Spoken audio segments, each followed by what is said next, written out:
குழந்தைகளுக்கு அதிகம் செல்லம் கொடுத்தால் கெட்டுதான் போவாங்க. இன்னைக்கு நிறைய பேரண்ட் தன்னோட குழந்தைக்கு ரொம்ப அதிகமான லவ் கொடுக்குறாங்க. Unconditional love. மாடர்ன் பேரண்டிங் அப்படின்னாவே அன்கண்டிஷனல் லவ் கொடுக்கறது போல அப்படின்னு நினைச்சிட்டு இருக்காங்க. இப்படிப்பட்ட அன்கண்டிஷனல் லவ் ஒரு குழந்தைய ஸ்பாயில் தான் ஆக்கும். அப்போ நம்ம காலகட்டத்துல இருந்த மாதிரி ரொம்ப ஸ்ட்ரிக்டான பேரண்டிங் கரெக்டா அப்படின்னா அதுவும் தப்பு தாங்க. இந்த வீடியோ பாக்குற நிறைய பேரண்ட் கூட நினைக்கலாம், நான் எதுவும் செல்லம் கொடுக்கலையே அப்படின்னு. நான் செல்லம் அப்படிங்கறத எதை மீன் பண்றேன்னு இந்த வீடியோவை முதல்ல இருந்து கடைசி வரை ஸ்கிப் பண்ணாம பாத்தீங்கன்னா தான் உங்களுக்கு புரிய வரும். நீங்க ஒருவேளை அதை பண்ணிட்டு இருந்தீங்க அப்படின்னா என்ன மாதிரி விஷயங்கள் எல்லாம் செஞ்சு அதை கரெக்ட் பண்ணிக்கணும். உங்களோட பேரண்டிங்க அடுத்த லெவல் கொண்டு போறதுக்கு இது ரொம்பவே ஹெல்ப்ஃபுல்லா இருக்கும். அப்படிப்பட்ட விஷயம் தான் இந்த வீடியோல நான் பேச போறேன். இதே மாதிரி குழந்தைகள் ரிலேட்டடான வீடியோஸ் உங்களுக்கு வேணும்னு நினைச்சீங்கன்னா நம்ம சேனலை சப்ஸ்கிரைப் பண்ணி வச்சுக்கோங்க. நான் உங்களுடைய டாக்டர் திவ்யா ராமமூர்த்தி, ராமநாதபுரத்தில் 40 வருடத்துக்கும் மேலாக மருத்துவ சேவையில் சிறந்து விளங்கும் சத்யா மருத்துவமனையில் குழந்தைகள் மருத்துவராக இருக்கிறேன். இப்ப பேரண்டிங்ல இருக்கிற எல்லா பேரண்ட்ஸ்மே மோஸ்ட்லி இந்த 90s கிட்ஸா தான் இருப்பாங்க. அவங்க காலத்துல எல்லாம் ரொம்பவே பேரண்ட்ஸ் வந்துட்டு அடி உதவுற மாதிரி அண்ணன் தம்பி உதவ மாட்டாங்க அப்படிங்கிற மாதிரி சொல்லிதான் ரொம்ப ஸ்ட்ரிக்ட் பேரண்டிங்க பண்ணிட்டு இருந்தாங்க. அவங்க ஒரு பேரண்ட் ஆகுறப்போ என் குழந்தைக்கு இருக்கலே பெஸ்ட் கொடுக்கணும், என் குழந்தைய நான் அடிக்க மாட்டேன், திட்ட மாட்டேன், எதுவுமே சொல்ல மாட்டேன், ஆனா நல்லது சொல்லிதான் வளர்க்க போறேன் அப்படின்னு முடிவு பண்ணி தான் இந்த பேரண்டிங் உள்ள ஆரம்பிச்சிருக்காங்க. ஆனா எங்க மிஸ்டேக்ஸ் நடக்குது? ஃபர்ஸ்ட், இது ஒரு எமோஷனல் பேரண்டிங்கா தான் பாக்குறேன். இந்த மாடர்ன் பேரண்டிங்ல நிறைய பேரண்ட் எப்படி எடுத்துக்கிறாங்கன்னா, என் குழந்தைக்கு நான் தான் எல்லாமே, ஏன் மூளை வந்த ஒரு குழந்தைக்கு எல்லா உணர்வாகவும் நானும் தான் இருக்கணும், பெஸ்டா நான் தான் இருக்கணும், பெஸ்ட்டை கொடுக்கணும் அப்படின்னு சொல்லிட்டு இருக்காங்க.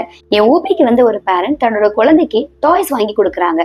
டாய்ஸ் வாங்கி கொடுக்கறதுல என்ன தப்பு அப்படின்னு நீங்க நினைக்கலாம். அவங்க சொன்னது எனக்கு ரொம்பவே புதுசா இருந்தது.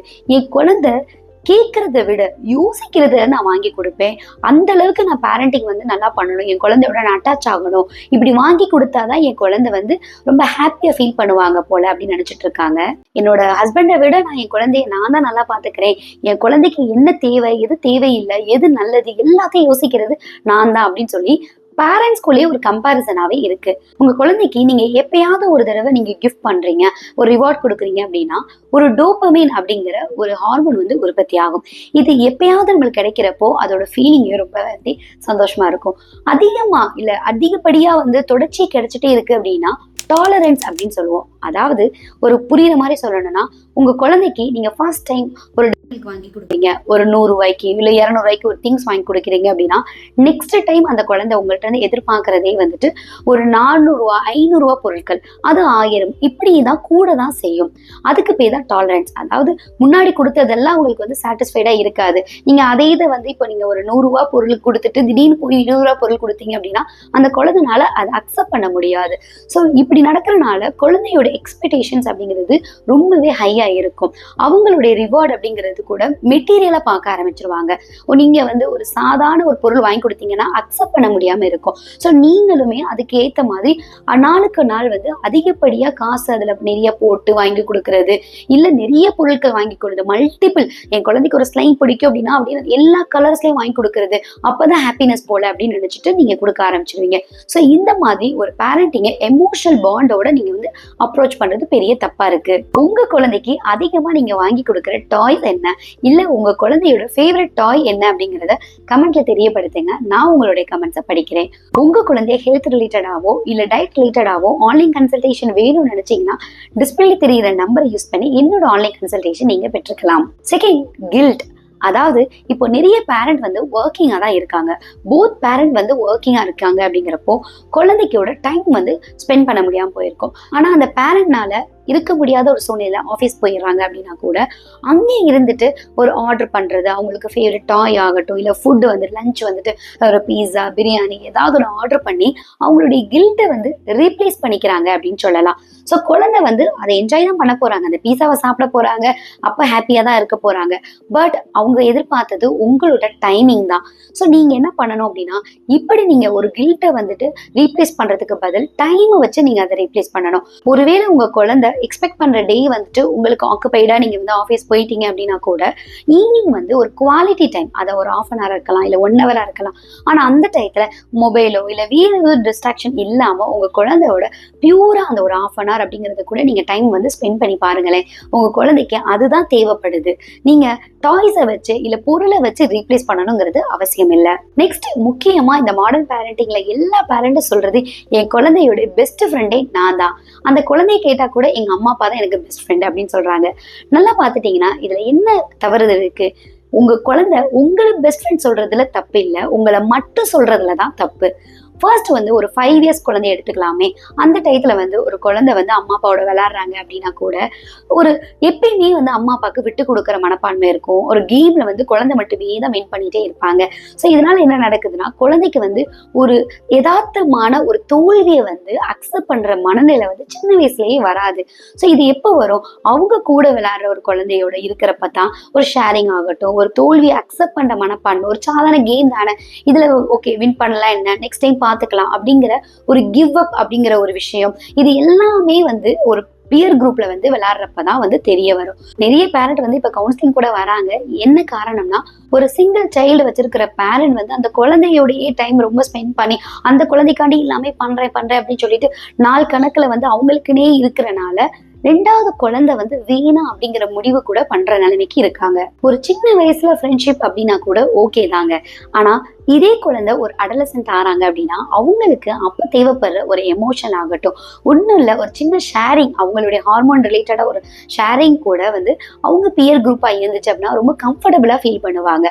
நிறைய குழந்தைகள் வந்து அந்த டயத்துல வந்து பேரண்ட்ஸ்ட வந்து அதை சொல்ல முடியாம இல்ல ஒரு ஸ்டெப் பேக் ஆயிடுவாங்க. ஸோ பேரண்ட்ஸ்னாலே அதை அக்செப்ட் பண்ண முடியாது. இவ்வளவு நாள் நான் உன்னை ஃப்ரெண்டா தானே பார்த்தேன், நான் நல்லா தானே பேரண்டிங் பண்ணேன், திடீர்னு வந்துட்டு நீ வந்து என்கிட்ட இருந்து ஒரு செப்பரேஷன் இருக்கியோ அப்படிங்கிற மாதிரி பேரண்ட்டுமே வந்து உளவியல் பிரச்சனைக்குள்ள ஆளாகுறாங்க. ஸோ உங்க குழந்தைக்கு நீங்க மட்டுமே ஃப்ரெண்ட்ஷிப் அப்படிங்கிறது இருக்க முடியாது. நீங்களும் ஒரு ஃப்ரெண்டா பழகுறது நல்லதா தான் இருக்கும். Next, unconditional love and structured way அப்படின்னு சொல்லலாம். மாடர்ன் பேரண்டிங் அப்படின்னாவே ஜென்டில் பேரண்டிங் அப்படின்னு நினைச்சிட்டு ஒரு குழந்தை தவறு செஞ்சா கூட அதை வந்து பேரண்ட் வந்து சொல்லாம கூட இருக்காங்க இந்த காலத்துல. ஒரு உதாரணத்துக்கு, ஒரு பார்க் அழைச்சிட்டு போறீங்க, உங்க குழந்தை வந்து இன்னொரு குழந்தைய அடிக்கிறாங்க அப்படின்னா கூட அந்த நேரத்துல வந்து ஒரு அப்பாவுக்கு வந்துட்டு ஏன் இப்படி அடிக்கிறப்பா அப்படின்னு கேட்கணும்னு தோணும். ஆனாலும் வந்து இல்ல நம்ம ஜென்டிலா தான் பேரண்டிங் பண்றோம் போலன்னு சொல்லிட்டு தன்னை தானே கண்ட்ரோல் பண்ணிக்கிறது. இது ஒரு சின்ன எக்ஸாம்பிள் சொன்னேன். இதே மாதிரி நிறைய இடத்துல வந்து பேரண்டிங் அப்படிங்கிற ஜென்டலா நடந்துக்கணும்னு சொல்லிட்டு அவங்க தவறை வந்து எடுத்து சொல்லாமலே விட்டுறாங்க. ரொம்ப ஹார்ஷா உங்க குழந்தைய அடிச்சு இல்ல நீங்க கோவப்பட்டு தான் சொல்லி கொடுக்கணுங்கிறது அவசியம் இல்லை. ஆனா அதே சமயத்துல ஒரு பவுண்டரி வந்து நீங்க செட் பண்ணணும். இப்ப அந்த உதாரணத்துக்கே போவோமே, உங்க குழந்தை அடிக்கிறாங்க அப்படிங்கிறப்போ, இங்க பாருடா கண்ணா, நீ கோவப்படுறீங்கன்னு எனக்கு தெரியுது, ஆனா அடிக்கிறது எப்பயுமே தப்பு அப்படிங்கிறது கிளியர் கட்டா நீங்க சொல்லி கொடுக்கணும். ஸோ உங்க குழந்தைக்கு வந்து ஒரு பவுண்டரி வந்து கரெக்டா செட் பண்ணி கொடுக்கணும்.